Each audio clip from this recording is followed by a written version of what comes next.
शरीर किसका निवास है? भगवान का।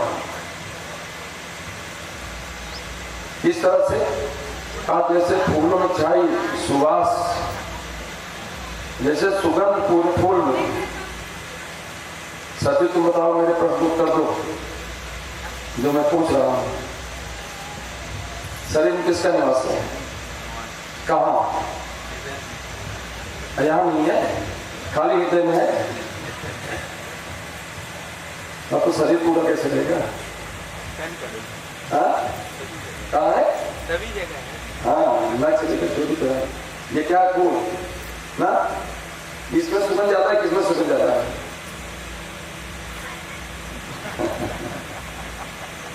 सभी में बराबर है। हाँ, तो इससे बोलो बाबा, जितनी सुगंध इसमें है उतनी सुगंध पूरे फूल में समाई हुई है। वैसे भगवान के आगे नाक से लेकर चोटी पर्यंत और तृण से लेकर ब्रह्मा पर्यंत लबालब ठस। बोलिए सदगुरु स्वामीनाथ की जय। एक बार हंसमुक्त सरकार का कर्तव्य कर रहा था, तो कोई भक्त गया, उसके यहाँ बिच्छू डंक मारी था। कहाँ? यहाँ बिच्छू डंक मारी नहीं, यहाँ सर्प डंक मारी। उसने कहा स्वामी जी मोला बिच्छू डंक मारी, लेकिन चढ़ी नहीं दिखा। तो स्वामी जी ने कहा परवम बिच्छू डंक मारी काश मोह चढ़ी का। कहा भाई नीचे से ऊपर जाया जा सकता, ब्लड नीचे से ऊपर जाता है, इसे ऊपर सब आगे कहाँ जाएगा? तो वैसे कह रहे नक से लेकर चोटी पर्यंत ब्रह्मा समझ लो, भगवान पूरे चराचर में, पूरे शरीर में व्यापक रूप से समाया हुआ है। जैसे फूल में सुगंध समाई रहती है, वैसे भगवान व्यापक रूप से समाया है।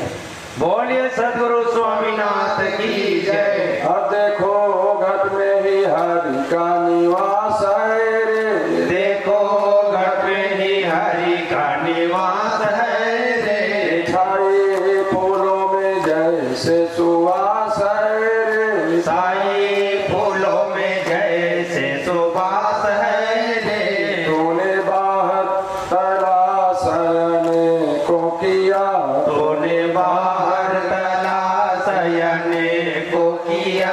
तूने बाहर तला सयने को किया, तूने बाहर तला सयने को किया। लेकिन खुद में तो प्यार तू भूल ही गया, लेकिन खुद में तो प्यार तो भूल ही गया।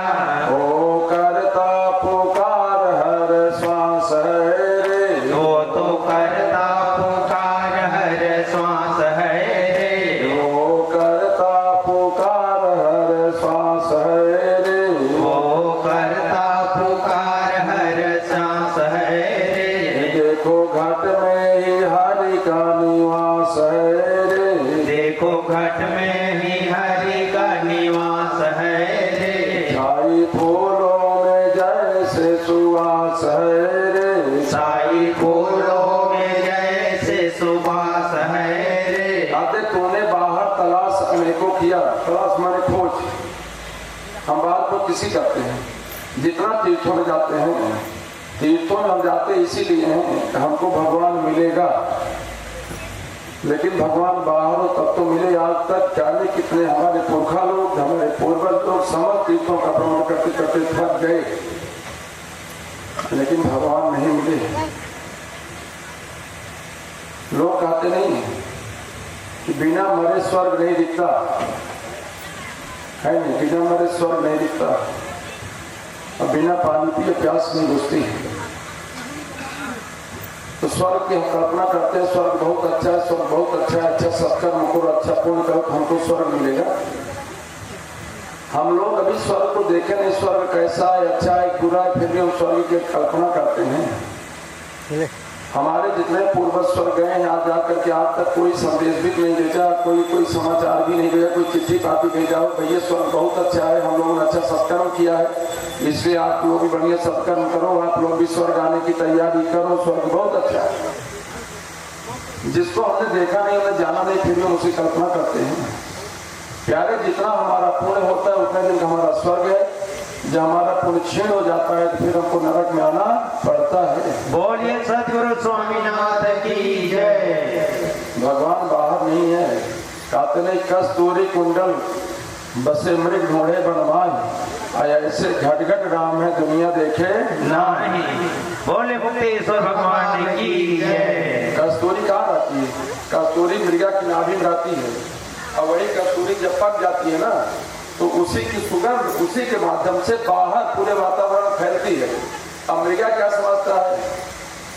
ये सुगंध हमको बाहर से आती है, उसी सुगंध के चक्कर में दर जंगल में परिक्रमा करता है, भटकता है, लेकिन बाहर तब तो मिले जब सब महात्मा लोग मिलते हैं, कहते प्यारे जिसकी तलाश तू बाहर कर रहा है वास्तव बाहर नहीं है, वो तेरे ही भीतर है। जब उसकी दृष्टि अंतर्मुखी होती है तब जाकर के उसको अपने भीतर इससे परमात्मा का अनुभव होता है। बोले सदगुरु स्वामीनाथ की जय। हम बाहर वास्तव पर्यटन करते हैं, क्षेत्र देखते हैं, अलग अलग जलवायु होती है, अलग अलग वातावरण होता है, अलग अलग रहन होता है, अलग अलग खान पान होता है। हमको देखने से सबसे बड़ा चीज इस चीज का फायदा होता है। और परमात्मा को अपने भीतर हमेशा श्वास के माध्यम से अपने आप बताता रहता है कि मैं हूँ मुझको जानो। एक प्रक्रिया स्वतंत्र प्रक्रिया करे, श्वास के माध्यम श्वास उठती सो खाती बैठती हर खाती उठती सो खाती बैठती हर खाती। सो के माध्यम से माने मैं हम मतलब से हूँ, मैं हूँ। इतना कोई पढ़ा नहीं देता है कि कोई ड्यूटी नहीं समझ आता। हाँ, अभ्यास बहुत जरूरी, बिना अभ्यास कोई चीज समझ नहीं आती। अभ्यासात पक्वते ज्ञानम कैवल्यते लभते नरा।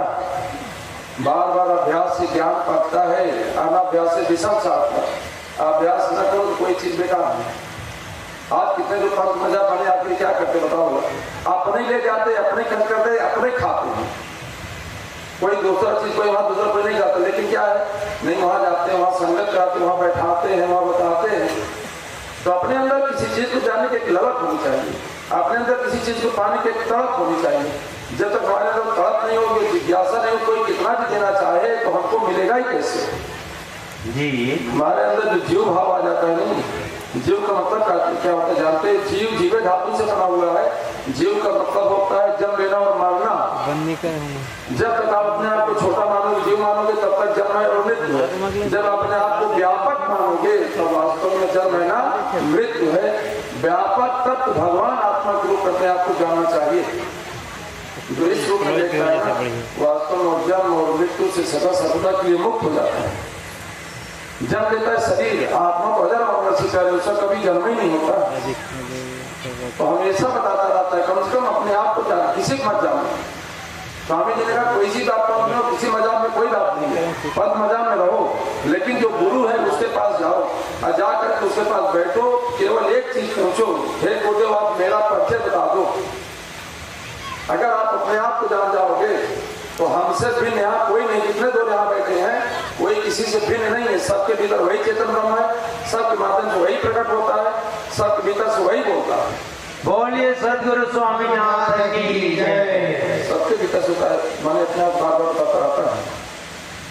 अब देखो घट में ही हरि का निवास है रे, देखो घट में ही हरि का निवास है रे। छाए फूलों में जैसे सुवास है रे, साई फूलों में जैसे सुवास है रे। जिससे सूरज व तारों ने पाई चमक, जिसे सूरज व तारों ने पाई चमक। सारी चीजों में आई उसी के दमक, सारी चीजों में आई उसी की दमक। दिखे स्वप्नों में जिसका प्रकाश है रे, दिखे सपनों में जिसका प्रकाश है रे। दिखे स्वप्नों में जिसका प्रकाश है रे, दिखे सपनों में जिसका प्रकाश है रे। देखो घट में ही हरि का निवास है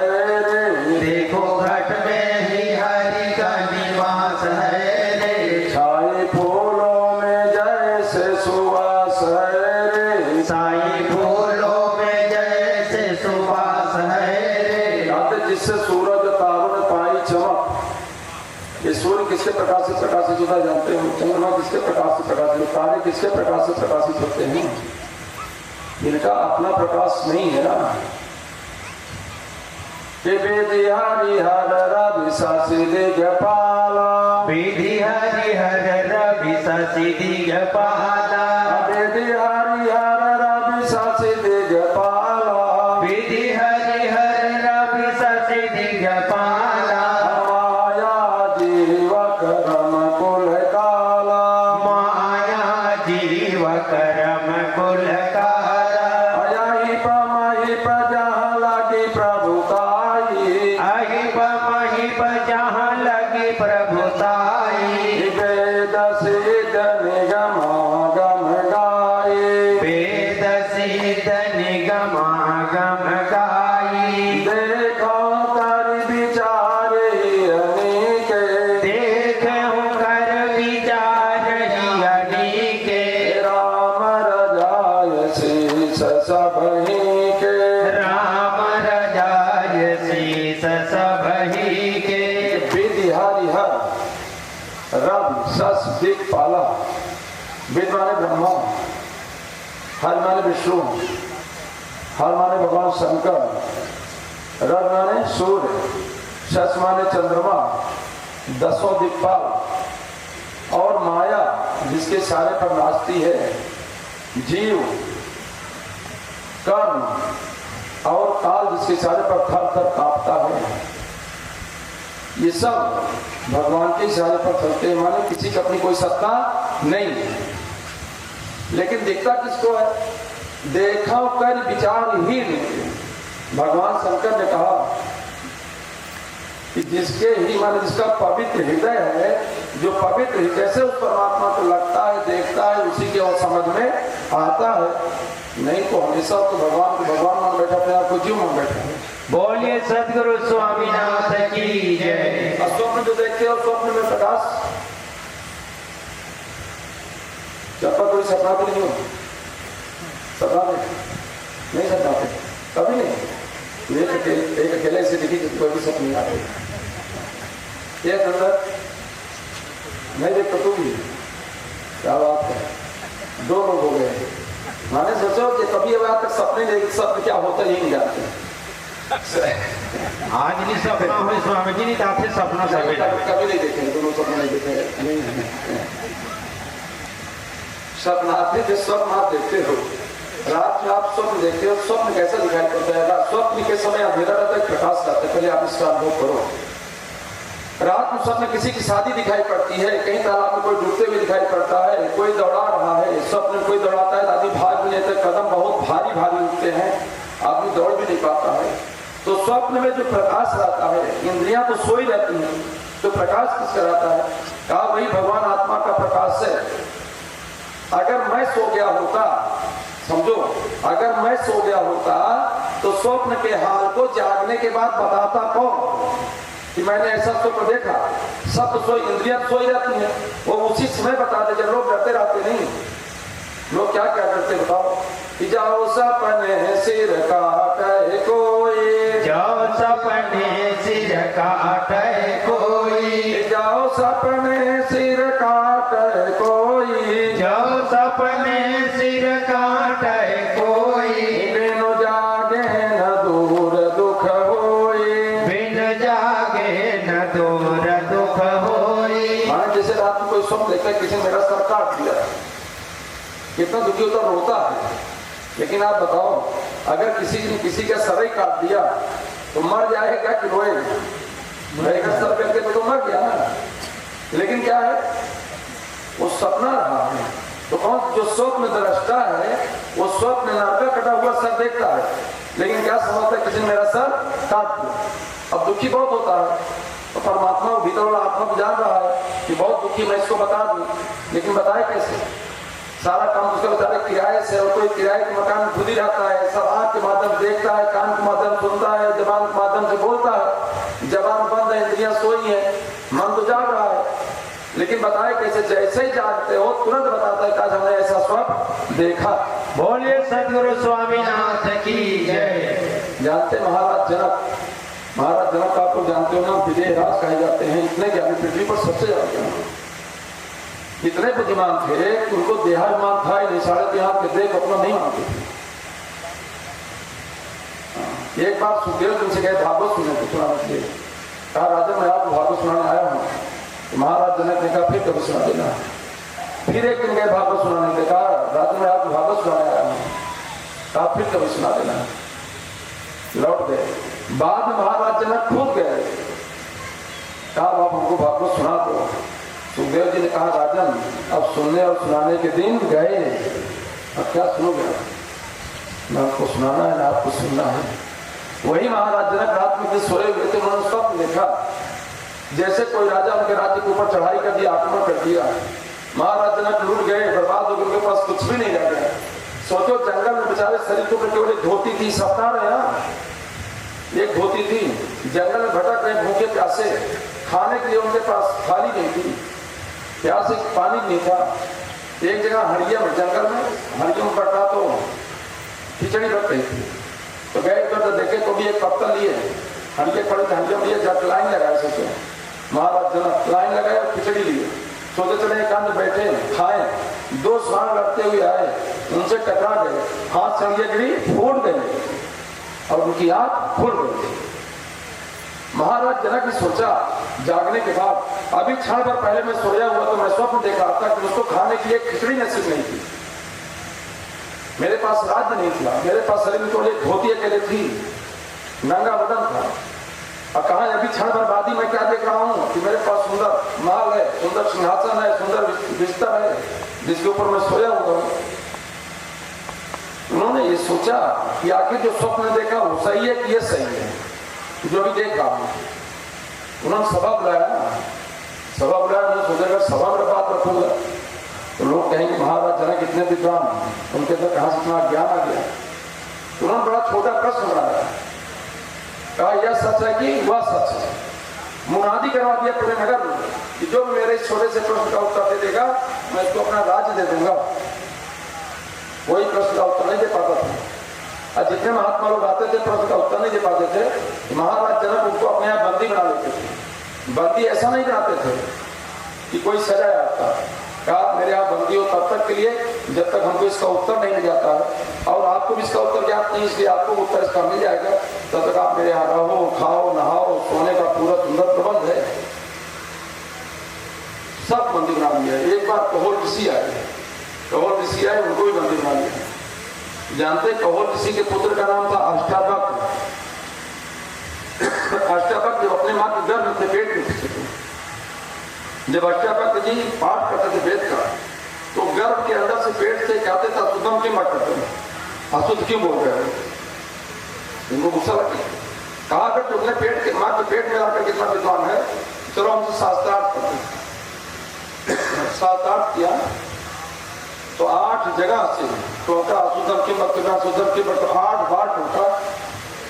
कहा जो कितना विद्वान है, जाओ मैं तुमको श्राप देता हूँ, जब तुम्हारा जन्म होगा तुम्हारा शरीर 8 जगह से टेढ़ा होगा। वही अष्टावक्र जी पहले शरीर का 8 जगह से टेढ़ा था, वो एक ही डंडा लेकर के चलते थे। साथियों के साथ खेल रहे थे तो साथियों ने कहा कार्य अष्टावक्र कितना विद्वान है, अब तुम्हारा पिता महाराज जनक क्या बंदी है, क्यों नहीं जा करके उनको छुड़ा लेता। तो गए अष्टावक्र जब गए वहां पहुंचे महाराज जनक के दरबार में, तो जितने वहां विद्वान जो बंदी थे सब बैठे हुए थे, अष्टावक्र को देखे तो सब जोर जोर से हंसना शुरू कर दिया। जब हंसना शुरू कर दिया तो अष्टावक्र भी जोर जोर से हंसना शुरू कर दिया।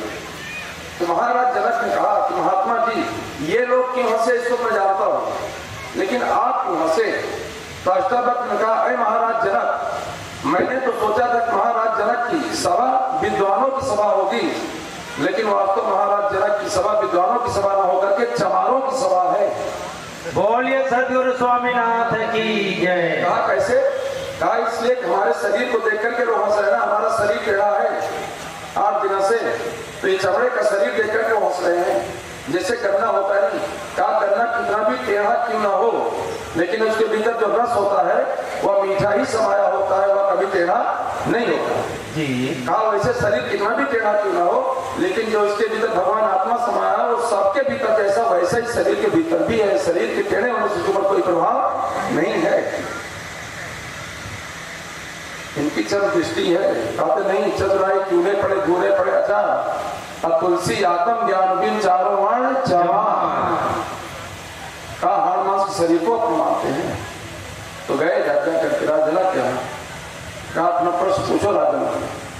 कहा मेरा बड़ा छोटा सा प्रश्न है महात्मा जी, आप उसका उत्तर दे दो। कहा छोटा सा प्रश्न क्या है? कहा यह सच है कि वह सच है?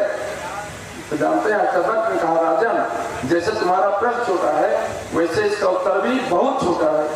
कहा क्या? कहा ना यह सच है ना वह सच है। कहा सच क्या है? कहा वह सच रात को स्वप्न देखे हो कि कोई राजा तुम्हारे राज्य पर चढ़ाई कर दिया तो उनको खाने की खिचड़ी नसीब नहीं हुई। कहा स्वप्न की बात वो भी सच नहीं है। और ये सच जो शरीर अभी राजा है वास्तव में ये भी सच नहीं है।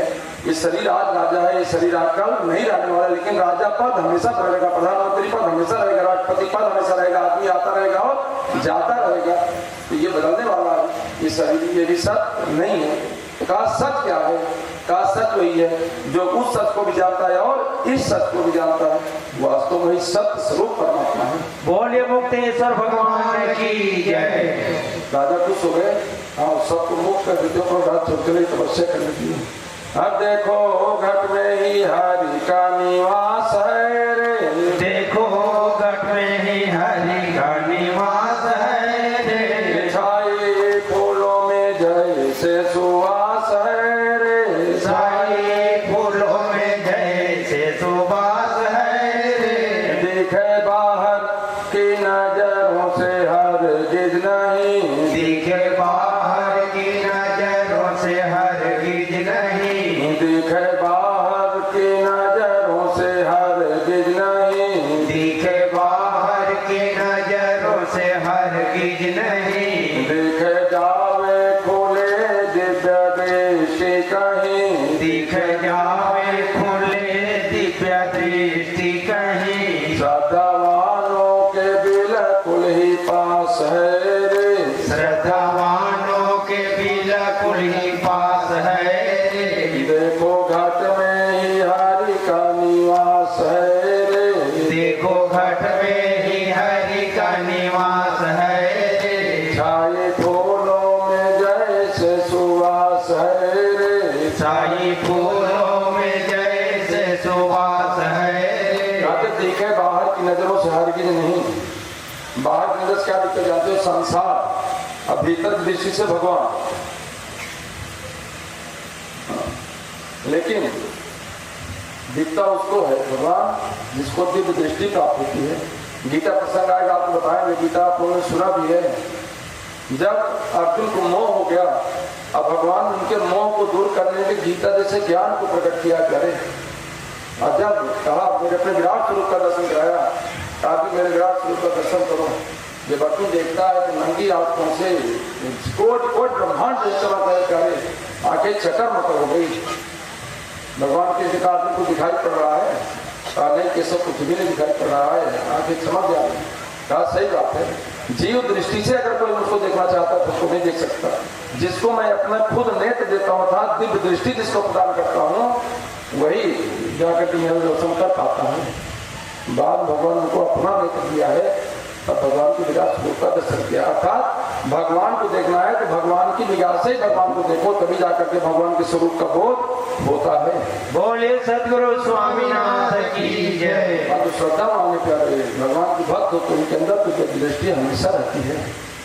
अब देखो घट में ही हरि का निवास है रे, देखो घट में ही हरि का निवास है रे, छाए फूलों में जैसे सुवास है रे, साई फूलों में जैसे सुवास है रे, जिसने नर्तन को पाकर न हासिल किया, जिसने नर्तन को पाकर न हासिल किया, जिसने नर्तन को पाकर न हासिल किया, जिसने नर्तन को पाकर न हासिल किया, मानो पारस के बदले में कांच लिया, मानो पारस के बदले में कांच लिया, फेरो पावे अनेक यमता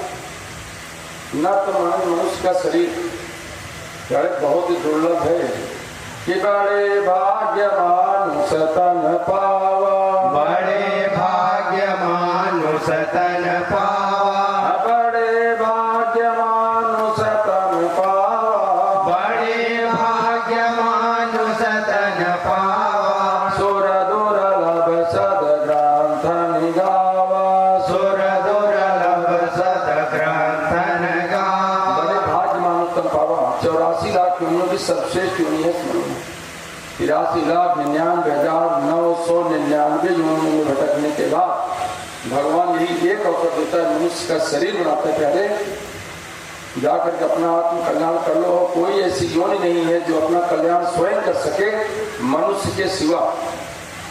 वही कहते हैं ना, जिससे निरंतर को जो मनुष्य का शरीर पाने के बाद भी भगवान को नहीं जान पाया, भगवान नहीं पाया, मानो पारस के बदले में कांच लिया। मनुष्य शरीर क्या है? पारस। पारस जाते नहीं, कहते जाते पारस के सपनों के लिए नहीं जाते। पारस कला करते हैं, क्या पते बड़ा जीवन सलाह हो तो बता दे।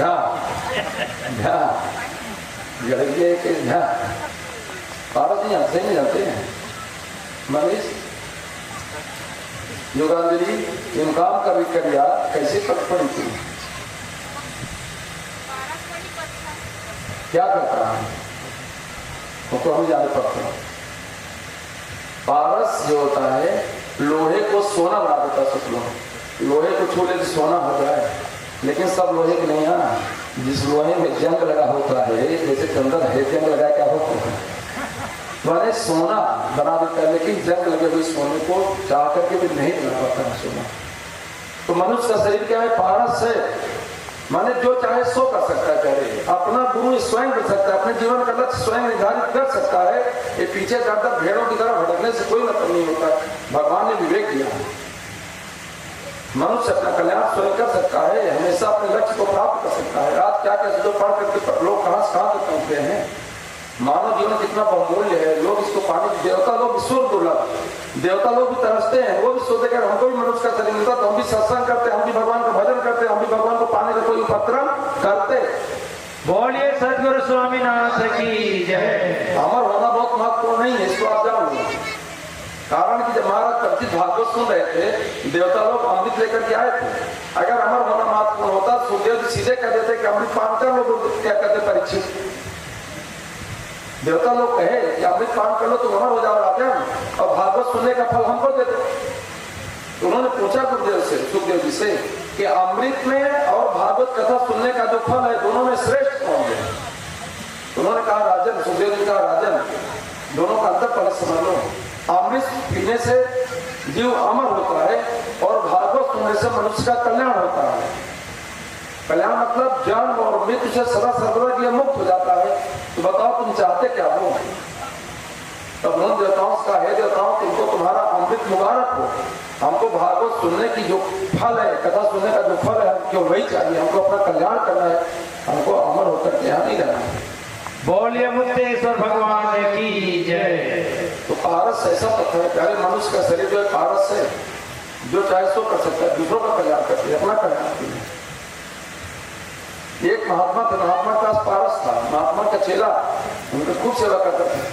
किस लालच में? उन्होंने एक बार कह दिया, बेटा तुम मेरी सेवा कर रहे हो, मैं तुमको पारस पत्थर दूंगा, जितना चाहो लोहे को सोना बना लेना, तुम्हारा जीवन सुखमय हो जाएगा। अब वो सेवा करते करते करते करते इंतजार करता रह गया कि कब पारस मिली, कब पारस मिली, कब पारस मिली। पता नहीं पारस मिली नहीं जाता। एक दिन गुरुदेव गए स्नान करने के लिए, तो आश्रम में चेला अकेले था। आज अच्छा अवसर है कि मैं पारस ले लूं। पूरे आश्रम को अस्त व्यस्त कर डाला, लेकिन अब कहाँ मिले उसको पारस? तो आए गुरुदेव, आए देखे पूरा आश्रम अस्त व्यस्त था। कहा बेटा क्या बात है, पूरा आश्रम अस्त व्यस्त, क्या कारण है? तो बताया। कहा गुरुदेव आप कहा करते थे मैं तुमको पारस दूंगा, पारस दूंगा। आप चले गए स्नान करने की, मैंने सोचा अच्छा अवसर है मैं पारस खोज लूं, पारस पा जाए। कहा क्या हो तुमने पारस पाया? कहा नहीं गुरुदेव पारस नहीं पाया, ढूंढ ढूंढता एक लोहे की डिब्बी रखी थी।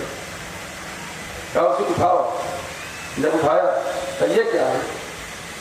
महात्मा जी ने कहा बेटा इसी के अंदर पारस है। लड़का हंस दिया, कहा गुरुदेव आप भी क्या मजाक करते हो, जो इसमें पारस है इसका मतलब नकली पारस है, आप हमसे झूठ बोल रहे थे। कहा क्यों? कहा जब लोहे की डिब्बी को सोना नहीं बना पाया तो कैसा पारस है, नकली पारस ही है। कहा डिब्बी खोलो तो सही। डिब्बी खोला तो इसमें कपड़े से दी हुई गांठ, कहा कपड़े की जो पुड़िया थी उसको खाओ। कपड़े उठाया तो कहा कपड़े गांठ खोलो, उसको खोला, उसके ऊपर सूता लपेटा गया, तो धागा, कहा धागे फटाओ, धागा हटाया तो उसके ऊपर कागज लपेटा गया, कहा कागज फटाओ। जब कागज को हटाया तब उसके भीतर छोटा सा पारस पड़ा हुआ था। महात्मा ने कहा बेटा ये पारस तो डिब्बी को सोना बनाना चाहता है, लेकिन जब लोहे को छुए, डिब्बी को छुए, स्पर्श करे तब तो सोना बनाए। इसके ऊपर पहली परत कागज की, दूसरी परत धागे की, तीसरी परत कपड़े की, ये लोहे को तो स्पर्श ही नहीं कर पा रहा है तो सोना बनाएगा कैसे?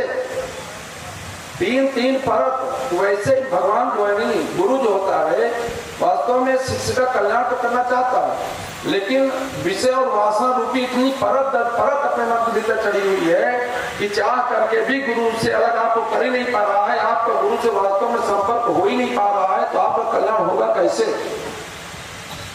बता सब कुछ है, लेकिन बस वही है, यहाँ दिन भर सुने, अब आज पता चला कि नहीं चमत्कारी गुजरात से सीहोर जाए जब पढ़ी तो सुनने से क्या मतलब होता है भाई? सुनो गुनो धुनो, उसका कम से कम कल्याण के लिए आप विवेकशील हो। भीड़ की बीच में हम क्यों जाए भाई? एक आदमी वो है चमत्कारी गुजरात, हमको करोड़पति बनना है क्या?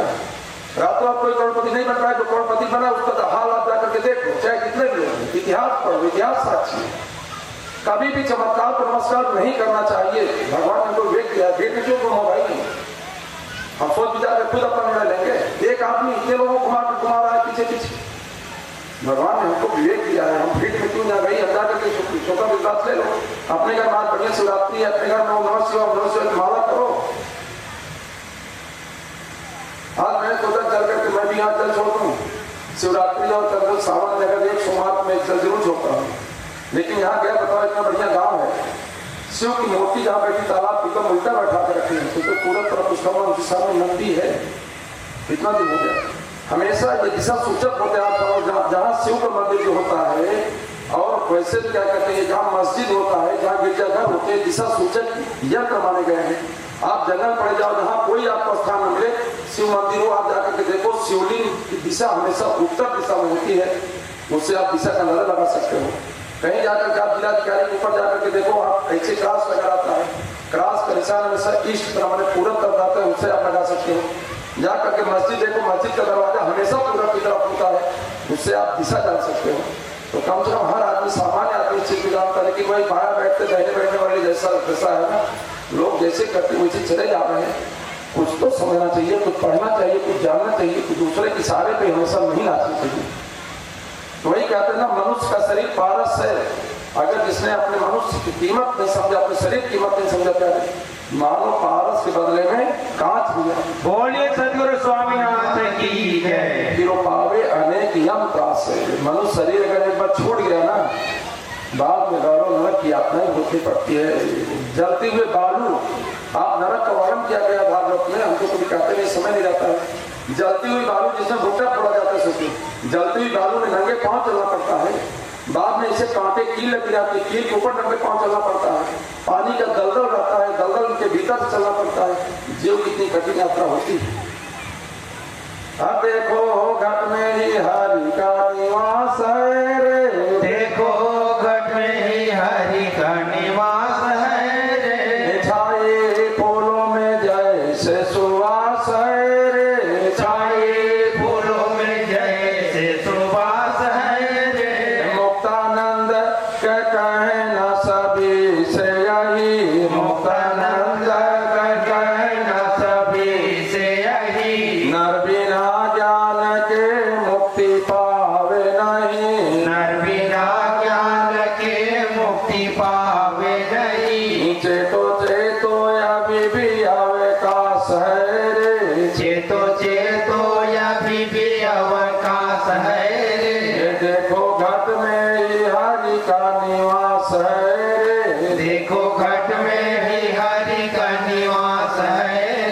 छाई फूलों में जैसे सुवास है रे, छाई फूलों में जैसे सुवास है रे। काला सभी से ही नर बिना ज्ञान के मुक्ति पावे। जन्म भी होगा, मृत्यु भी होगा, पाप भी होगा, पुण्य भी होगा, स्वर्ग भी होगा, नरक भी होगा, लेकिन मुक्ति मिलने वाली नहीं है। मुक्ति किसको मिलती जानते हो? ज्ञानवान को मुक्ति मिलती। केवल भगवान जो है ना, ज्ञान ये गम्यम है, ज्ञान के द्वारा ही भगवान को पाया जा सकता है। अज्ञान ये गम्यम कहीं नहीं कहा गया है। वही कहते हैं अगर मुक्ति पाना है तो ज्ञान प्राप्त करना होता है। तो ज्ञान साधन साध्य है और भगवान कृपा साध्य है। वही बोले सदगुरु स्वामीनाथ की जय। वही कहते चेतो चेतो अभी भी अवकाश, माने चेतो चेतो अभी भी सावधान हो जाओ, अभी भी समय है। काल करे सो आज कर, आज करे सो अब, क्षण में पढ़ने होएगी बहुत करोगे। भगवान के लिए ये नहीं करें जिसे कल से करेंगे, कल से करेंगे, कल से करेंगे, वह नहीं होना चाहिए। एक याचक आया एक बार याचक गया धर्मराज युधिष्ठिर, याचक कहा जाओ कल आना, कल देंगे। तो उसी समय भीम जो थे ना, विजय दुंदुभी बजाना शुरू कर दिए, नगाड़ा। तो महाराज युधिष्ठिर ने पूछा, अरे भीम, न कोई रात पर विजय प्राप्त हुई है, कुछ भी नहीं, आके तुम विजय दुंदुभी क्यों बजा रहे हो? तो उसने कहा भ्राताश्री कैसे नहीं विजय पाएंगे? कहा आज हमारे ज्येष्ठ भ्राताश्री धर्मराज युधिष्ठिर काल पर विजय प्राप्त कर लिए। कहा कैसे? कहा अभी भी याचक आया था, आप मुझसे कहा कि कल आना। आज तक किसी जीवन में कल नहीं आया है, रोज आज ही आ जाता है। सोचो कल तो किसी जीवन में नहीं किया, तो कल आएगा कहां से? आपने काल को भी जीत लिया है। तो कहा वाह भी, तुम्हारे अंदर भी अकल है, आज हमको पता चली। तो सबसे बड़ी चीज प्यारे, अपने जीवन मनुष्य नाशवान धन जवानी में कमाता है, अविनाशी परमात्मा को बुढ़ाई के भरोसे छोड़ के रखा है। तो इसीलिए जैसे नाशवान संपत्ति जवानी के, वास्तव भगवान भी परमात्मा भी जवानी का ही विषय है। उसके लिए ये नहीं सोचते चलो तुम्हारा समय बाद में समय है, बाद का समय कभी नहीं आता। अब देखो घट में ही हरि का निवास है रे, देखो घट में ही हरि का निवास है रे। छाए फूलों में जैसे सुवास है रे, छाई फूलों में जैसे सुवास है रे। छाए पूजा करेंगे बेड़ा सवारी, सब देवता सकलाए होई। पूजा करेंगे बेड़ा सवारी, सब देवता सकलाए होई।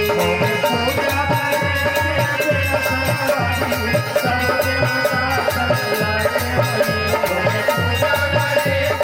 बेड़ा सवारी, सब देवता सकलाए होई। सब देवता सकलाए होई। सब देवता सकलाए होई।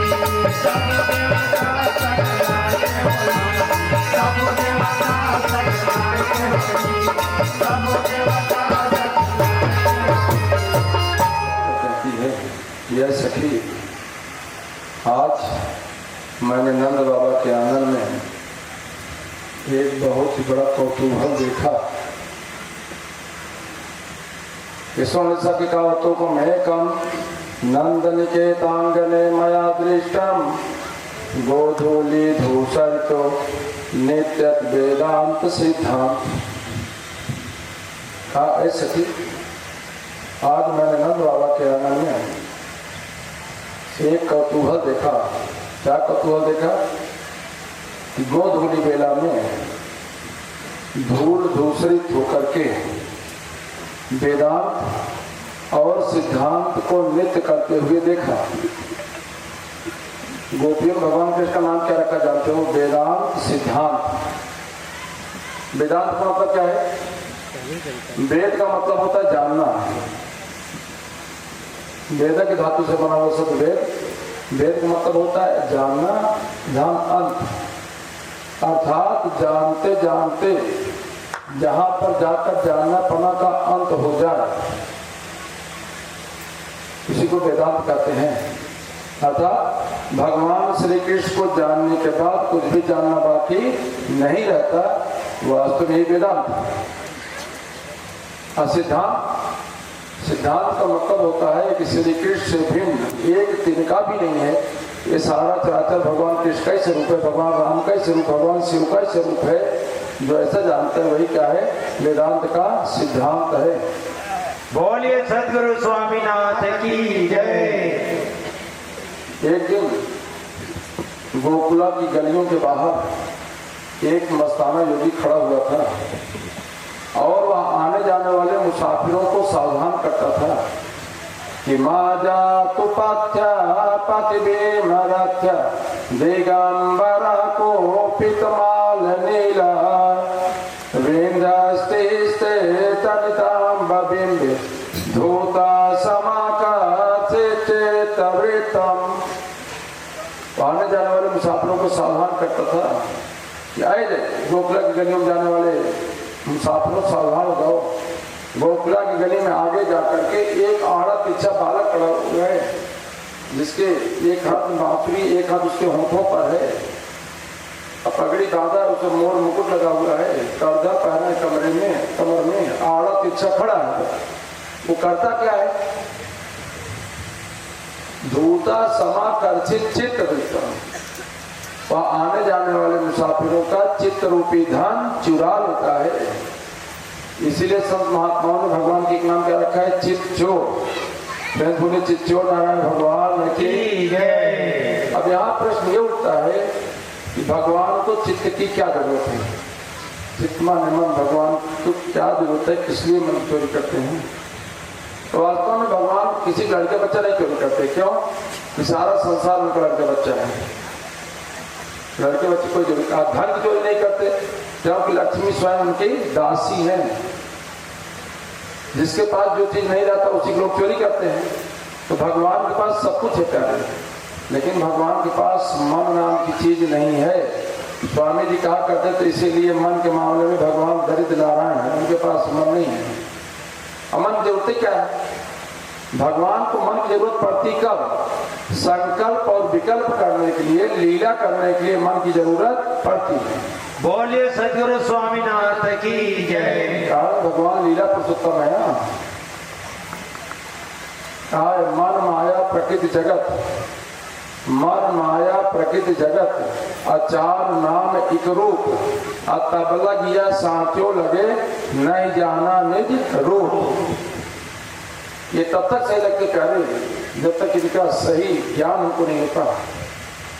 लोग कहते हमारा मन नहीं मानता है। आप पूजा करने बैठो चाहे कभी और कुछ हो ना हो, लेकिन आप पूजा करने बैठ जाओ ना, माला जहां हाथ लिए जाने किस जमाने के मरे हुए बाप दादा वहीं सामने आकर तुरंत खड़े हो जाते हैं। भला बताओ क्या उससे मन का आना जरूरी? क्या पूजा करने के समय लोग तुरंत माला खोटी टांग देते, दूसरा काम करने चले जाते हैं। सबसे ज्यादा अगर मन कहीं चंचल होता है, विकसित होता है तो पूजा करने में, अभ्यास करने में, भगवान का ध्यान करने में। और संसार कोई काम करते रहो, तो बात करते रहो, पूरा दिन बीत जाए, ताश खेलते रहो, कोई परवाही नहीं, पिक्चर देखते रहो, कोई बात नहीं। लेकिन वही भगवान का ध्यान करने के 2 मिनट बैठो सही, देखो सही मन कितना चंचल हो जाता है। मन का निरोध करना पड़ता है प्यारे। मन की 4 अवस्थाएं होती हैं। पहला क्या है? निरोध। दूसरा क्या है? एकाग्रता। तीसरा क्या है? स्थिरता। चौथी अवस्था है लय। घोड़ा भगा जा रहा है, घोड़े खोटे में बांध दो, ये हो गया घोड़े का निरोध।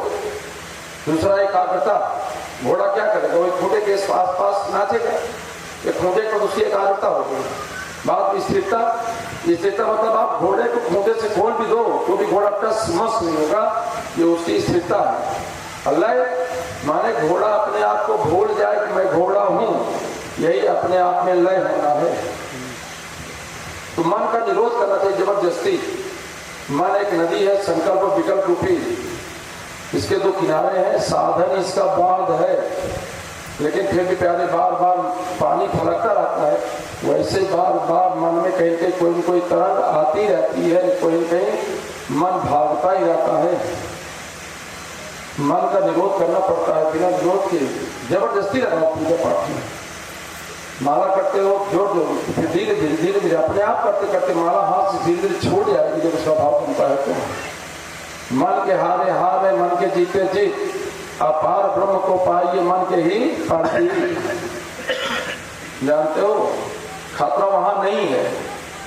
खतरा वहां नहीं है जो मानने से भी रहे और ना मानने से भी रहे।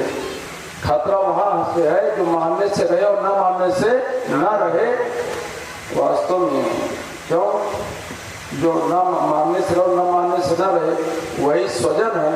और स्वजन पर जो आस्था होती है वही मोह होता है, और जो मोह होता है वही अज्ञान का कारण होता है। बोलिए सदगुरु स्वामीनाथ की जय। आप विचार करो, जो संसार में शरीर मिला था तो अकेले आए थे, शरीर अकेले आया है।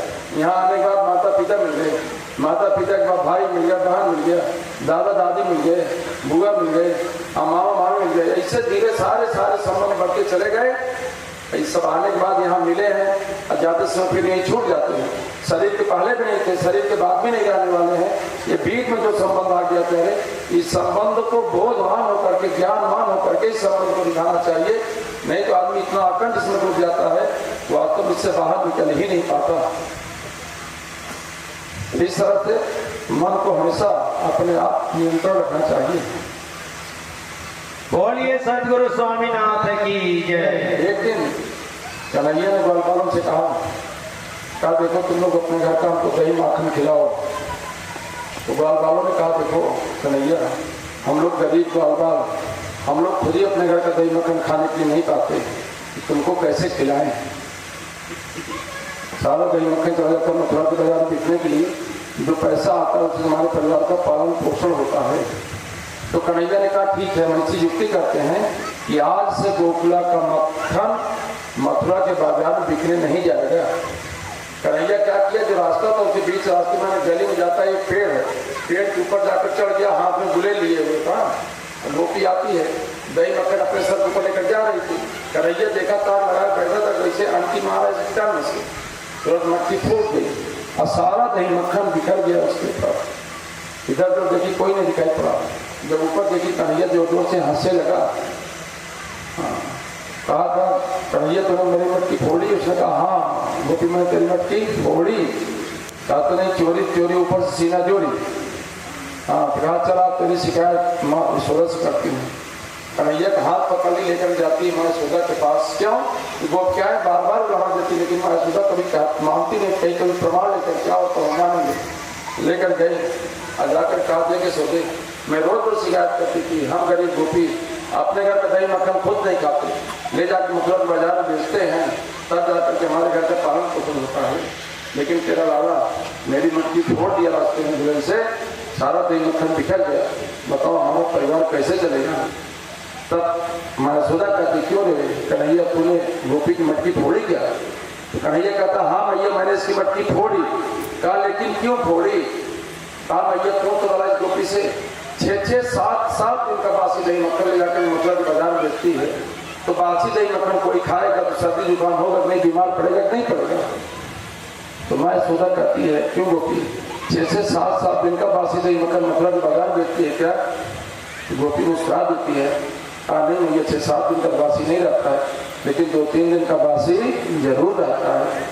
कन्हैया संपूर्ण गोकुलवासियों को विलक्षण आनंद की अनुभूति प्रदान कर रहे थे। एक दिन कन्हैया ने कहा कि ना भिंड मुरैना के चोरों का गिरोह बनाया, चोरों का गिरोह। कहा चलो आज हम दूसरे घर के माखन चोरी करके तुम सबको खिलाएंगे। माखन चोरी बिना पसंद आते हैं। जानते हो चौर मंत्र का इजाद कौन किया? तो कफल्लम ऋषि।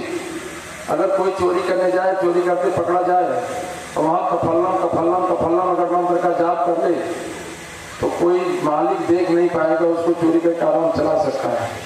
लेकिन ये मंत्र अभ्यास करने के लिए नहीं बताया गया है। किसी का चोरी करो और बाद में कहीं कह दो अब पकड़े जाओ, कोई महाराज बताए रही से जो आ रहे सचिव के हाथ। वास्तव में चौर मंत्र का इजाद कफल्लम ऋषि ने किया था, इसलिए कफल्लम ऋषि के नाम से ही चौर मंत्र है। तो कन्हैया जहाँ जाता है जिस घर में चोरी करता है, कन्हैया कफल्लम ऋषि नाम है, तो वैसे जहाँ भगवान होते वहाँ अंधकार नहीं जाता, वहाँ प्रकाशी हो जाता है। तो कन्हैया सारे साथियों को ले जा रहा है माखन चोरी करने के लिए। तो भगवान किसे घर जाते? जैसे जिसका घर सोना होता है कन्हैया उसी घर में जाता है। तो कन्हैया गया कि गोपी घर देखा, उसके गाय बछड़ों को फूंके से खोल दिया। भगवान काम क्या है? बंधे हुए को मुक्त कर देना ही भगवान का काम है। बंधन से मुक्त कर दिया, सारे जानवर चले गए खेत में। अब गोपी घर में देखी कि हमारे जानवर खेत पड़े हैं, तो दौड़ी दौड़ी जाती खेत से हाँकने के लिए। तो घर की कुंडी लगाना भूल गई, दरवाजा खुला छोड़ दिया और चली गई गाय बछड़ों को हाँकने के लिए। अब कन्हैया तो देख रहा था, हाँ सारे साथियों को लेकर के सीधे उसके घर में घुस गया गोपी के। क्यों? भगवान उसी घर में जाते जिसका घर सूना होता है। सूना मतलब जानते हो, माने जिसके मन में विषय और वासना रूपी जहाज नहीं रहता है, उसी के हृदय भगवान का निवास होता है। बोलिए सतगुरु स्वामीनाथ की जय। भगवान अपने पूरे मंदिर के साथ चले गए। देखा सीके पे दही मक्खन रखा था। सीका जानते हो ना, यही है सीका। कहते हैं सीका टूट गिला भाग्य से, सीके पे दही मक्खन रखा हुआ था। तो कन्हैया क्या किया, गया वहीं चल जाता है, अचार करके नन्हे नन्हे हाथों से दही मक्खन खुद भी खा रहा है, अपने साथी को भी खिला रहा है। इतने में गोपी आ गई घर में। सोचो, गोपी अपने घर में आई, जब देखती है ना तो गोपियों को कन्हैया का नटखट स्वभाव बहुत प्यारा है। गोपिकाएं इतना चिढ़ाती कन्हैया को, कन्हैया चिढ़ा करके नचाती हैं, ताली बजाती हैं, चोटी में कुछ कुछ बात देती हैं। माने कन्हैया जितना चिढ़े गोपियां उतना ही खुश होती हैं। अब गोपी खड़ी होकर कन्हैया के सारे दृश्य को देख रही, मुस्कुरा रही है। जब कन्हैया की निगाह पड़ी गोपी से ना, तो कन्हैया जान गया, तो पकड़ गया। तो सारे साथियों किनारे खिसका दिया अंधेरे में। जितना ही अंधेरे में जा रहे उतना प्रकाश होता जा रहा है। यार भगवान ने कहा रह नहीं सकता। जब निगाह मिली तब गोपी कहती है, क्यों रे कन्हैया, तूने मेरे सोने घर में प्रवेश किया बिना मकान मालिक की इजाजत के? तो कन्हैया कहता है, वाह गोपी, बड़ी मकान मालिक बनने आई है। क्या तेरे बाप को मकान है क्या, तो तेरे से इजाजत देता? क्या मालूम है गोपी, मेरे घर में मैया दही मक्खन भिगो रही थी, मुझको लगी थी भूख, और मैंने मांगू मांगा रोटी। मैया ने कहा ठहर अभी देती हूँ। कहा हमको भूख लगी, हमको अभी खाना है। वो डंडा लेके दौड़ी, मैं भागा भागा आया, तुम्हारा घर सोना पाया गोपी, तेरे घर में आकर के छुपा हूँ, मैंने तेरे घर में कोई चोरी नहीं किया है। तो गोपी ने कहा ठीक है, कोई चोरी नहीं की होती, फौज क्यों आए हो, इतना बड़ा समूह अकेले आगे होते, छुप गए होते, इन सब प्लान क्या जरूरत थी? कन्हैया ने कहा मैं जान रहा गोपी, तुम इसको जरूर पूछोगी। ये सारे साथी मैं अपने साथ गवाह लाया हूँ, जिससे तुम्हारे ऊपर कोई चोरी का आरोप न लगा सको, इतने गवाह हमारे साथ में है। कहा चलो ये भी ठीक है। हाँ, लेकिन कन्हैया जो है ना, मटकी अपने जंगल में छुपा रखा था, उसको निकालना भूल गया था। कहा चलो ये भी बात ठीक है, लेकिन मटकी जो छुपा के रखे हो ये क्या है? कहा मालूम था गोपी, तुम इसको जरूर पूछोगी। जानती गोपी, जब मैं तुम्हारे घर में आया ना, एक बिल्ली सीके के ताक में बैठी हुई थी। मैंने सोचा कहीं ऐसा हो बिल्ली झपट्टा मार करके सीका तोड़ दे और सारी चोरी हमको लगेगी, इसलिए बिल्ली से बचा करके मैंने तेरी मटकी को छुपा कर रखा गोपी, मैंने कोई चोरी नहीं किया है। हाँ चलो ये भी ठीक है। हाँ लेकिन की लगना, भगवान जो मुंह में दही मक्खन लगाए थे ना, उसको पूछना तो भूल ही गए थे। कहा तो मुंह में दही मक्खन कहाँ से लगा है, जो कुछ खाए नहीं हो, चोरी किए नहीं हो, तुम्हारे घर मुंह में दही मक्खन कहाँ से लगा है? कहा जानती गोपी, मैं अपने घर में था, मेरी यशोदा मैया दही मक्खन मत रही थी, मुझको लगी थी भूख, मैंने मांगू माखा देती। मैया ने कहा ठहर कन्हैया अभी देती हूँ। कहा मैया मुझको जोर की भूख लगी, हमको अभी खाना है। कहा अभी देती हूँ। कहा नहीं अभी दे। तो मैया लग गई गुस्सा, जिस हाथ में दही मक्खन लगा था उसी दही मक्खन लगे वहां से एक चाटा यहाँ मारी और एक चाटा यहाँ मारी है। ये दही मक्खन मेरी मैया के हाथ के गोपी, तेरे घर के नहीं है। गोपिकाओं को इच्छा आनंद की अनुभूत कन्हैया कहा रहा प्यारे, जब 5 साल का हो गया तो वृंदावन लीला शुरू होती है। यहीं से यहाँ से उनको गोपाल बनाया जाता है। आगे प्रसंग आप बताते पिछले सुनो।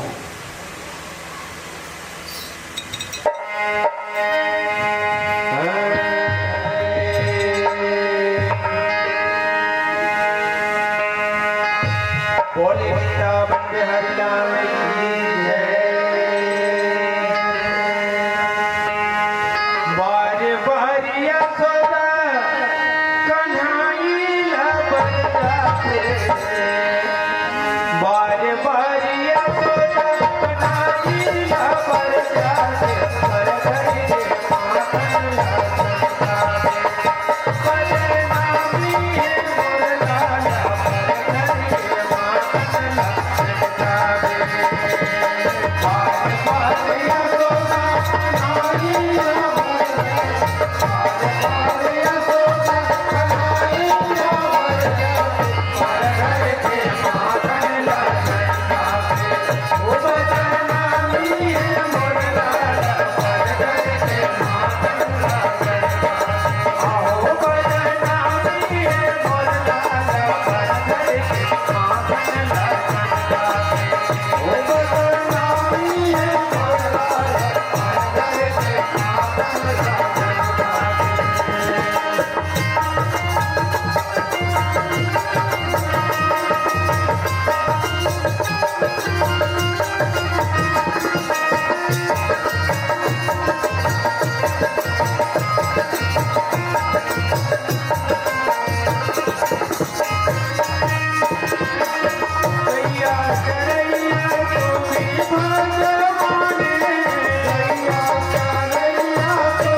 एक हाथ में डंडा, एक हाथ में बांसुरी।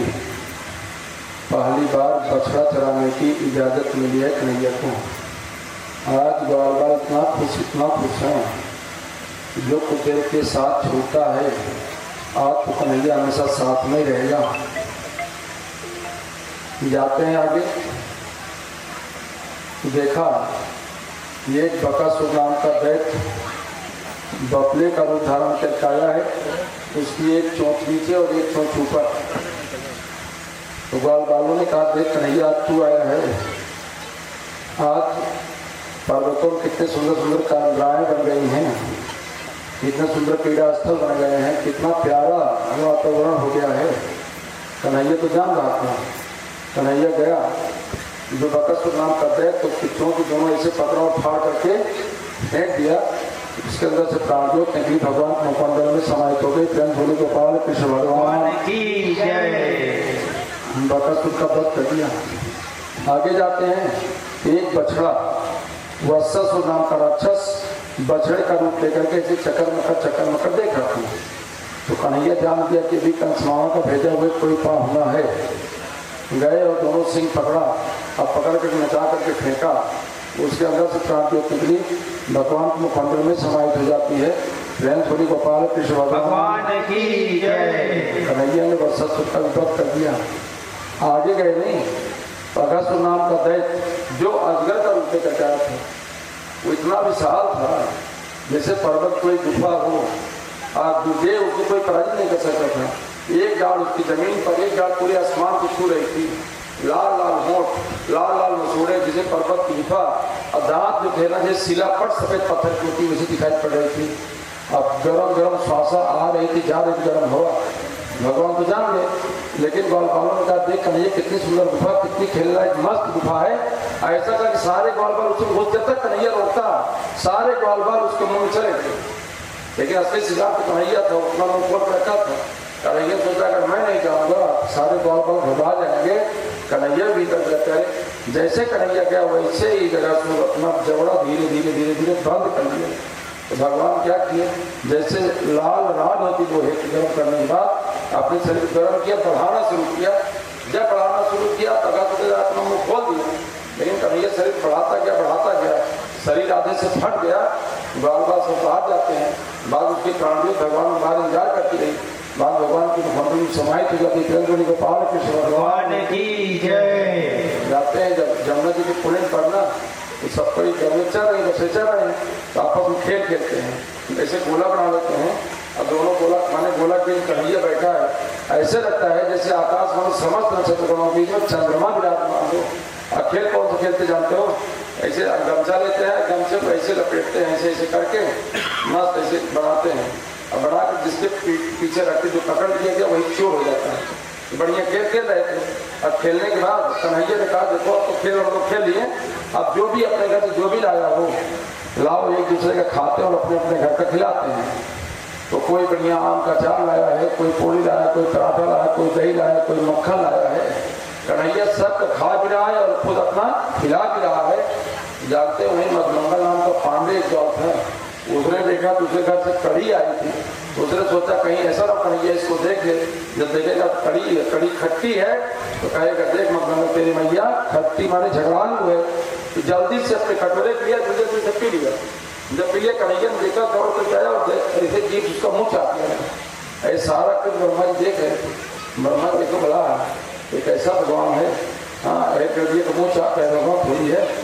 तो ब्रह्मा जी को मोह हो गया। सोचो जिसके 2-4 बच्चे उनकी बात, जिसका सारा संसार बच्चा।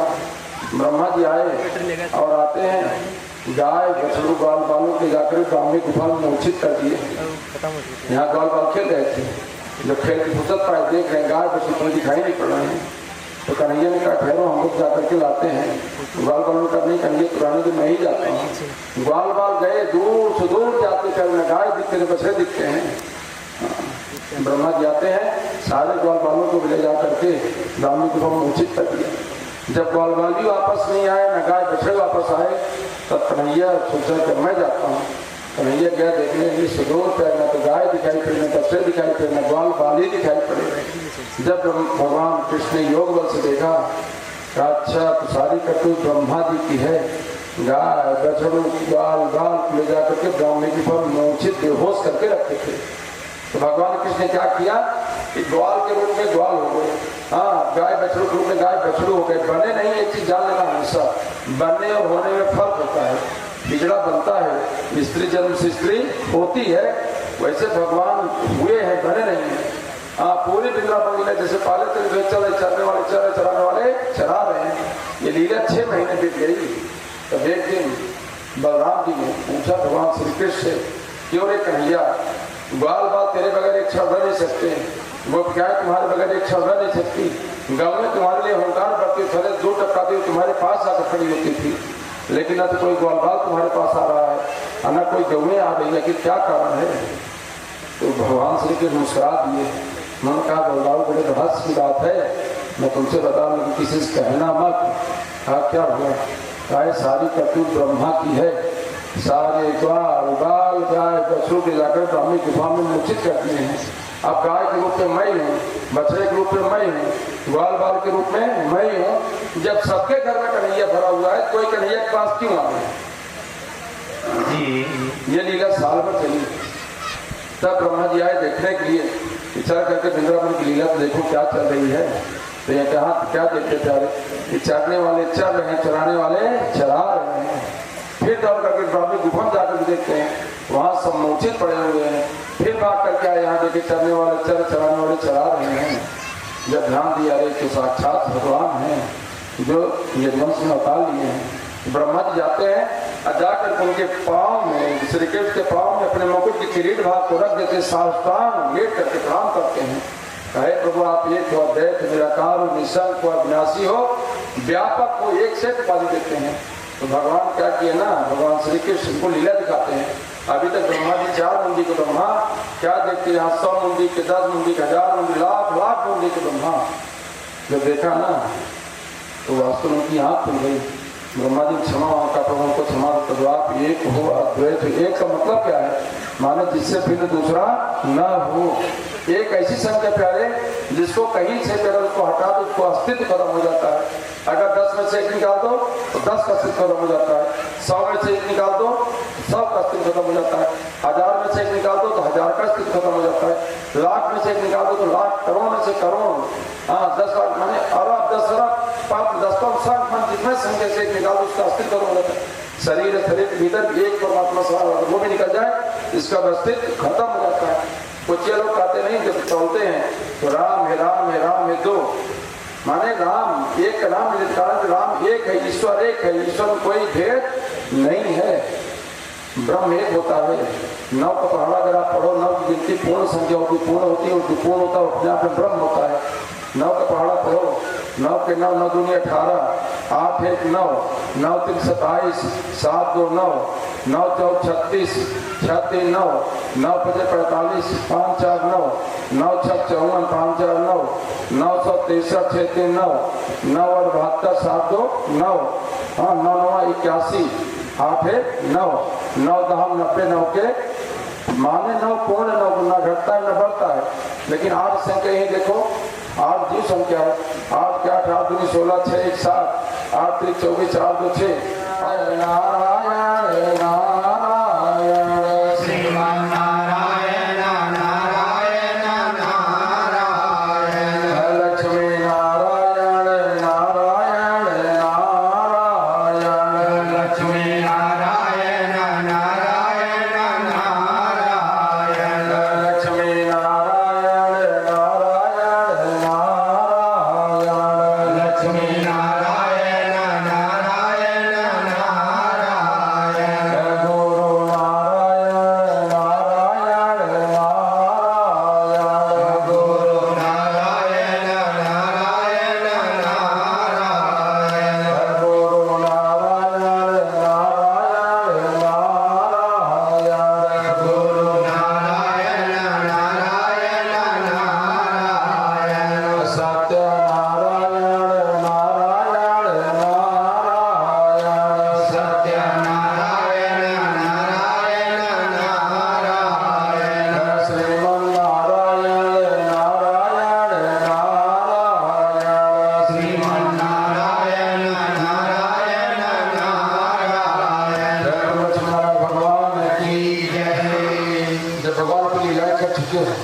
एक दिन बाल कन्हैया के पास आए, कहा कि मुझे कन्हैया तूने इतने बड़े बड़े राक्षसों का वध कर दिया, तो जो जमुना जी में कालिया नाग रहता है क्या उसको तो नहीं मार सकता है क्या?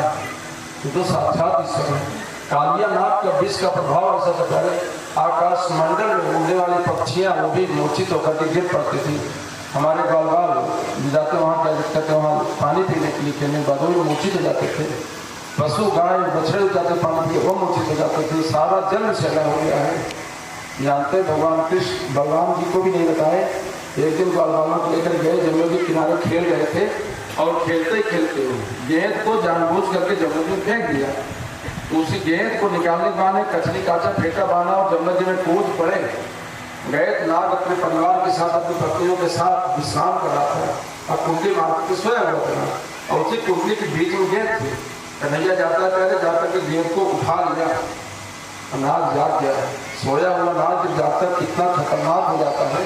वो कन्हैया क्या किया, अपने शरीर में लपेट लिया और शरीर में लपेट लिया। भगवान श्री कृष्ण अपने शरीर को जब फुलाना शुरू किया ना, उसकी नसें पार पार पार करके टूट गई। तो नाग जो अपने शरीर को ढीला कर दिया। भगवान श्री कृष्ण आते उसके मस्तक पर सवार हो गए। उसके 101 फल था, उसको नाग करके प्यारे नाग करके जब ऊपर आते हैं नहीं, यहाँ बाल बाल नंद बाबा माँ यशोदा बलराम जी, माँ यशोदा तो जंगल में कूद पड़ती, बचाओ बचाओ मेरे कन्हैया बचाओ, मेरे कन्हैया बचाओ। उनको लोग पकड़ रहे हैं। बलराम जी जान रहे कन्हैया कोई सामान्य बालक नहीं है, उसको कोई कुछ कर नहीं सकता, उसको कुछ हो नहीं सकता। सब सांत्वना दे रहे हैं। और वहाँ नाग जो नहीं, नाग उसके लखनों से खून गिर रहा तो मूर्छित हो जा रहा। क्यों? इस संपूर्ण भूमंडल का भाग लिए भगवान श्री कृष्ण उसके मस्तक पर सवार थे। उसी समय नाग पत्नियां आ गई। नाग पत्नी भगवान से प्रार्थना करती, कहा हे प्रभु, हे भगवान आप मेरे पति को जीवन दान दे दो। क्या? क्योंकि विष तो हमारे स्वभाव है, हमारे अंदर का ये आपका दिया हुआ है। जानते हो हर चीज हर आदत छूट जाती है, लेकिन स्वभाव कभी किसी का नहीं छूटता। आदत छूटती है, स्वभाव कभी नहीं छूटता। एक लड़की को देखने के बाद लड़के लोग आए, देखे लड़की को, लड़की पसंद आ गई। उसने लड़की से कहा क्या मैं तुमको पसंद हूँ? लड़की ने कहा हाँ हमको तुम पसंद हो। और अपने बारे में पूछा कहा हमको पसंद हो।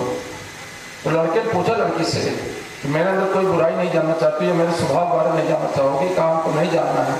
कहा कोई बुराई? कहा हमको कुछ नहीं जानना, पसंद हो। हाँ अगर तुम्हारे अंदर कोई बुराई तो मैं आप बता दूँ। कहा मेरे अंदर एक बुराई। कहा क्या? कहा पहली बुराई क्या है कि मैं कभी कभी घर देर से आता हूँ। लड़की ने कहा कोई बात नहीं, या तो तुम छुड़ा दीजिए। कहा कभी कभी जुआ खेलता हूँ। कहा कोई बात नहीं, मैं जुआ खेलने का आदत छुड़ा दूंगी। और कोई बुराई? कहा एक बुराई और। कहा क्या? मैं कभी कोई दारू पीता हूँ। कहा मैं दारू पीने के बाद छुड़ा दूंगी। और कोई बुराई नहीं है। कहा एक बुराई और है। कहा क्या? कहा मैं कभी कभी झूठ बोलता हूँ और हाथ जोड़ने की मैं तुमसे शादी नहीं करूँगी। हर आदत छूट सकती है, लेकिन झूठ बोलना स्वभाव में ब्लड होता है। झूठ बोलने का आदत कभी मनुष्य की नहीं जाती है। आप कभी किसी को मार करके आओगे बाहर से, आप झूठ बोल दोगे, तुम ही पकड़े जाओगे, हम भी पकड़े जाएंगे, इसलिए मैं तुमसे शादी नहीं करूँगी। बोलिए सदगुरु स्वामीनाथ की जय। नाग पत्नियों ने क्या कहा? विष तुम्हारा स्वभाव है, आपका दिया हुआ है, कोई हम लोग कहाँ से करेंगे? तो कहा हम ये नहीं कह रहे हैं, तुम इस स्थान को छोड़कर चले जाओ। कहा जाकर के रमणक द्वीप में निवास करो। तो नाग परिवार ने कहा हम लोग तो पहले भी वहीं थे, लेकिन आपका वाहन गरुड़ हमको वहाँ से हटा दिया, हम क्या करें? आप तुम्हारे मस्तक पर मेरे चरण चिन्ह है, पाँव के निशान है, हमारा वाहन गरुड़ तुमको परेशान नहीं करेगा। नाग प्यारे अपने परिवार के साथ जाकर के रमणक द्वीप में निवास करने लगा। ये तो हो गया दृष्टांत। भागवत की जितनी भी कथाएं हैं प्यारे, कहीं न कहीं किस्सा कहानी दृष्टांत, लेकिन उसका दृष्टांत उसका रहस्य क्या है? नाग क्या है? नाग यही मन जो है, ये कितना नाग है। और 101 फन क्या है? मन के अंदर जो वासना है, वासना रूपी जहर आता है मन के अंदर का संकल्प विकल्प, वही समझ लो वासना रूपी जहर 101 फन है। भगवान का जब चरण कमल मन रूपी मस्तिष्क पड़ता है पहले, तब मन के अंदर जितनी वासनाएं सब निकल जाती हैं, तब जाकर के मन को रमणक द्वीप माने नित्यानंद सागर, तब जाकर के मन को नित्यानंद सागर आत्मानंद सागर की प्राप्ति होती। बोलिए सदगुरु स्वामीनाथ की जय। इस तरह से भगवान ने काली नाग का भी उद्धार किया है। जब भगवान अपनी समस्त लीलाएं कर चुके, जानते हैं नंद बाबा ने भगवान श्री कृष्ण और बलराम जी को गुरु संदीपन का शिक्षा ग्रहण करने के लिए भेजा। तो भगवान श्री कृष्ण गए हैं 64 दिन के अंदर ही 64 कलाओं में पूर्ण आप काम हो गए।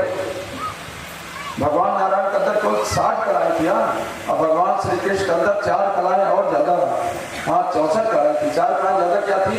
हाँ वेण माधुरी, प्रिया माधुरी, रस माधुरी और ब्रज माधुरी, यही 4 जो है कलाएं भगवान नारायण से भी ज्यादा थी।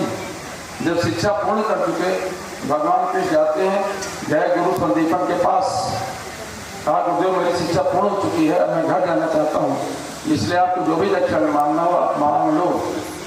गुरु संदीपन ने कहा हमको कोई दक्षिणा नहीं चाहिए, अगर दक्षिणा ही पूछना है जाओ अपने गुरु माँ से पूछो। तो गुरु माँ के पास आए, कहा माँ मेरी शिक्षा पूर्ण हो चुकी है, मैं घर जाना चाह रहा हूँ, जो भी दक्षिणा मांगना हो मांग लो। तो गुरु माँ ने कहा देखो मैं तुमको पहचान गई हूँ, कोई सामान्य बालक नहीं हो, तुम साक्षात ईश्वर हो। तो भगवान श्री कृष्ण ने कहा सही बात है ना, जिसके ऊपर मेरी कृपा होती है वही मुझको जान पाता है। मैं ही यदुवंश में पृथ्वी का भार हल्का करने के लिए अवतार धारण किया हूँ, मेरे लिए कोई चीज दे नहीं, तुमको जो भी मांगना हो मांग लो। तब कहा कन्हैया अगर हमको देने चाहते हो, हमारे जितने भी बच्चे अभी तक पैदा हुए मैंने उनको अपना स्तनपान नहीं किया, मैं दूध नहीं पिलाया है, वो सब पैदा होते ही मर गए हैं। मेरे सारे बच्चों को जीवित करके ला दो, मैं अपना उनको दूध तो पिला दूँ। भगवान श्री कृष्ण योग बल से जाते हैं यमराज के यहाँ प्यारे, वहाँ जा करके गुरु के मरे हुए पत्रों को वापस लाते हैं, वो सब अपने माँ का दूध पी करके परम धाम को जाते हैं। प्रेम सुनी गोपाल कृष्ण भगवान की जय। अब प्रश्न ये उठता है कि भगवान तो भगवान थे, भगवान तो भगवान थे, तो उनको शिक्षा ग्रहण करने की क्या जरूरत पड़ी? तो जानते हैं ब्रह्म विद्या की खोज कभी भी स्वतंत्र भाव से नहीं करनी चाहिए, किसी न किसी गुरु आचार्य के माध्यम से ब्रह्म विद्या की खोज करनी चाहिए। जो स्वतंत्र भाव से ब्रह्म विद्या की खोज करता है वह नास्तिक हो जाता है, उसकी विद्या कभी ठहरती नहीं है। भगवान के द्वारा जितने भी राक्षस मार हो गए प्यारे, वो सब सायुज मुक्ति के अधिकारी हुए। जो मुक्ति है ना, ये वास्तव में उपासना का फल है। भगवान कथा सुनने से जो मुक्ति मिलती है वह सामयिक मुक्ति मिलती है। हाँ, तो कहा जो भी मुक्ति है उपासना का फल है। 2 चीज होता है, एक होता है बद्ध और एक होता है मुक्त। मैं बद्ध हूँ, मैं मुक्त हूँ, ये वास्तव में अपने मन की भावना है, ना मैं बद्ध हूँ ना मैं मुक्त हूँ। मनुष्य अपनी भावनाओं से बधा हुआ है, अपनी भावनाओं से मुक्त होगा। बद्ध और मुक्त तो 2 भावनाएं हैं। हाँ, वास्तव में 2 प्रकार का ज्ञान होता है, एक सहज ज्ञान होता है जो स्वाभाविक ज्ञान करते हैं, और एक भावनात्मक ज्ञान होता है। भावनात्मक ज्ञान होता है वो जीव देश का होता है, और जो सहज ज्ञान होता है वह आत्मदेश का ज्ञान होता है, उसको आत्मदेश का ज्ञान करते हैं। सो स्वतंत्र अवलंबनयाना, सो स्वतंत्र अवलंबनयाना, अधीन ज्ञान विज्ञान, तेरी अधीन ज्ञान विज्ञान, हर्ष विषाद ज्ञान अज्ञान, हर्ष विषाद ज्ञान अज्ञान, जीव धर्म अभिमान, जीव धर्मयामित अभिमान। एक सहज ज्ञान है। जैसे मैं हूँ, यहाँ जितने भी लोग हैं सब ये कहते हैं ना कि मैं हूँ, जिससे पूछे तुम कौन हो, मैं हूँ। तो मैं हूँ का ज्ञान एक और सबको है, जितने यहाँ सबको है। तो ये ज्ञान किसी के द्वारा प्राप्त किया गया क्या? या किसी साधन से कोई जाना है, या किसी आचार्य के पास गया है, किसी गुरु के पास गया है? ये ज्ञान जो है सहज ज्ञान है। मैं को जानने के लिए किसी के पास जाने की जरूरत नहीं होती। संसार में जब मनुष्य आता है, जन्म लेता है माँ के कोख से, छोटो माँ सबका परिचय कराती कि तुम्हारे पिता हैं, ये तुम्हारी बहन है, तुम्हारा भाई है, संसार का परिचय कराती है, लेकिन अपने आप का परिचय कोई नहीं कराता। सब जानते कि मैं हूँ। उसी तरह से जैसे माँ अपना दूध जब बच्चे के मुंह में डालती है, जैसे डालती बच्चा वैसे चुबुर चुबुर उसको पीना शुरू कर देता है। क्या वो कहीं सीखने गया था क्या? अरे अनाज काल से वो माँ के गर्भ में आया है, और माँ के गर्भ बार बार जन्म लिया है और बार बार मरा है, उसकी हमेशा दूध पीने की इच्छा माने आदत है, उसको सीखने जाने की कहीं जरूरत नहीं पड़ती। बोलिए सदगुरु स्वामीनाथ की जय।